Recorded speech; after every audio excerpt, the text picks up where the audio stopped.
Hi everyone, আশা করি সকলেই ভালো আছেন। তো আজকে একটা নতুন ভিডিও নিয়ে হাজির হয়ে গেছি।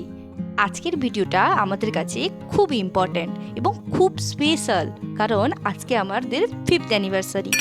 তো এই ভিডিওটা পুরো অ্যানিভার্সারিকে নিয়ে আমরা কিভাবে সেলিব্রেশন করলাম বা কি করলাম সমস্ত কিছুই আমি আপনাদেরকে এই ভিডিও থ্রুতে দেখাবো। আজকের দিনটা যেহেতু স্পেশাল, তাই খুব সকাল সকালে উঠে পড়েছি। সকালবেলা উঠে স্নান করে আবার নিত্য প্রয়োজনীয় সমস্ত কিছু কাজ করে ঠাকুর পুজো করে খাওয়া দাওয়া করে আমি আনাজ কাটতে বসে গেছিলাম।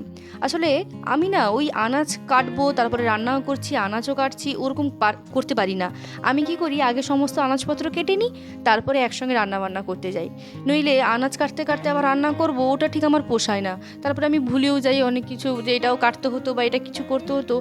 তাই আমি সমস্ত আনাজপত্র কেটে তারপরে রান্না করতে যাওয়াটা বেশি প্রেফার করি। দেখো, কথা বলতে বলতে আমার সমস্ত আনাজ কাটা কমপ্লিট। তারপরে আমি রান্নাঘরে চলে এসেছিলাম। রান্নাঘরে প্রথমেই এসে আমি ভাত চাপিয়ে দিই, আর সেই আমটাও সেদ্ধ করতে বসিয়ে দিই, চাটনি করব। তো আজকের আমাদের মেনুতে 5 রকমের ভাজা আছে, আর চাটনি আর মাংস, ব্যাস এইটুকুই। তাই দুজনে খাবো বলে ওই দুজনের মতো করেই করছি, বেশি কিছু করিনি, কারণ ফ্যামিলি মেম্বার্সরা এবারই আসতে পারেনি, তারপর আমার বান্ধবীরাও আসেনি, তাই আর কি।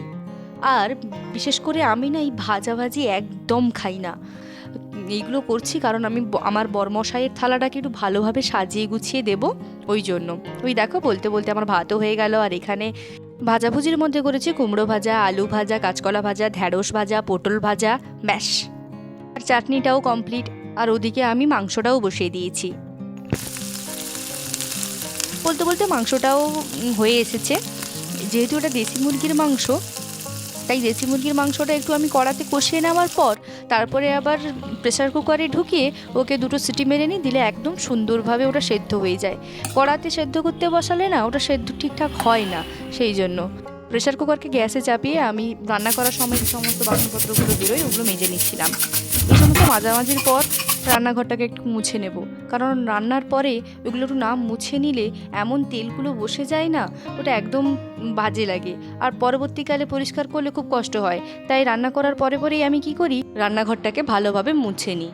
আর এই 2 দিন ধরে যে পরিমাণে গরম পড়ছে, ফ্যানের নিচ থেকে একটু আড়াল হলেই ব্যাস ঘেমে নে একাকার। ওই কিছুক্ষণই রান্নাঘরে ঢুকেছি, তাতেই আমার অবস্থা খারাপ। যে পরিমাণে ঘেমেছি, তাই ড্রেসটা চেঞ্জ করেই নিতে হবে। এবার ড্রেস চেঞ্জ করে নেওয়ার পর আমি দেখাই বরমশাই আমার জন্য সকালবেলা কী নিয়ে এসেছিল। কিছু চকলেটস নিয়ে এসেছিলো, আইসক্রিম নিয়ে এসেছিলো, আর হ্যাঁ, গোলাপ ফুল নিয়ে এসেছিলো, যে ভিডিওটা আমার সকালবেলা করা হয়নি। তাই এই রান্নাবান্না করার পর একটু আইসক্রিমও খেয়ে নিচ্ছিলাম। সত্যি এই গরমে আইসক্রিম খেতে দারুণ লাগছিল। তারপরে আমি থালা গুছিয়ে ওকে খেতে দিয়ে দিয়েছি। তারপর সন্ধ্যাবেলা আমি পুরো বেরিয়ে পড়ছিলাম, কারণ আমরা একটু রেস্টুরেন্টে যাব বা একটু ওইখানে একটু আশেপাশে ঘোরাঘুরি করব, সেই জন্য। আর এমনিতেও নর্মালি আমি প্রায় সন্ধ্যাবেলা একটু বেরাই বরের সঙ্গে, বাট আজকের দিনটা তো একটু স্পেশাল, বলো।